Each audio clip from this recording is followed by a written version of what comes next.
Tiles করার চিন্তা ভাবনা করেছেন পানি ঠেকানোর জন্য এবং জলসাদ করার চিন্তা ভাবনা করেছেন সিমেন্ট বালি খোয়া দিয়ে, তাদের উদ্দেশ্যে বলছি আপনাদের জেনে রাখা উচিত যে সিমেন্ট বালি খোয়া চুন সুরকি এবং ছাদের উপর টাইলস, এটা প্রথমত হলো অতিরিক্ত লোড হয়।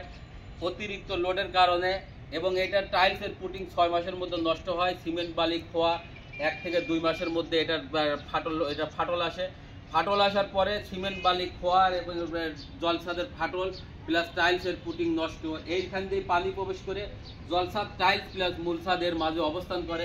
আপনাদের জেনে রাখা উচিত যে এই পানিটা রোদ্রে বা বাতাসে শুকায় না, ফলে ছাদ আপনার পানিটা চুষে নেয়, চুষে নিয়ে রডগুলোকে জং ধরে মোটা করে ফেলে।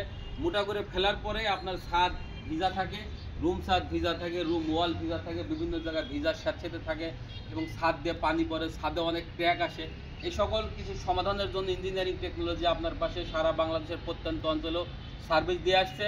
আপনারা কাজ বা পরামর্শের জন্য যোগাযোগ করুন ইঞ্জিনিয়ারিং টেকনোলজি, মোবাইল 017122223 01713740034। এছাড়াও আমাদের ইঞ্জিনিয়ারিং টেকনোলজি পেজ আছে, ওয়েবসাইট আছে, সকল engineering technology BD YouTube channel আছে, সেখানে আপনারা আপলোড পেতে নিয়মিত লাইক কমেন্ট ফলো করুন।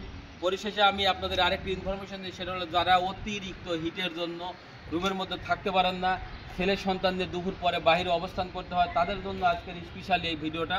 কারণ ইঞ্জিনিয়ারিং টেকনোলজি সারা বাংলাদেশের মধ্যে প্রথম যে 12 ডিগ্রি তাপমাত্রা কভার করার সক্ষমতা অর্জন করেছে, তারই ধারাবাহিকতায় আজকে আমি আপনাদের মাঝে নতুনভাবে যে ইনফরমেশনটা দিচ্ছি সেটা হলো সারা বাংলাদেশে ইঞ্জিনিয়ারিং টেকনোলজি আপনার 12 ডিগ্রি তাপমাত্রা কভার করার ক্ষমতা অর্জন করে আপনাদের মাঝে হিট প্রুফিং সমস্যার সমাধানের জন্য বাংলাদেশের দৃঢ় প্রত্যয়ে অগ্রগতি নিয়ে আগাচ্ছে।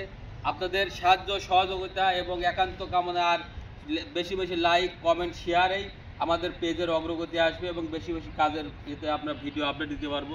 তো পরিশেষে সবার সার্বিক মঙ্গল কামনা করে আমাদের জন্য দোয়া চেয়ে, আমাদের ইঞ্জিনিয়ারিং টেকনোলজি ভিডিওর জন্য আপডেট চেয়ে পরিশেষ দোয়া চেয়ে আসসালামু আলাইকুম।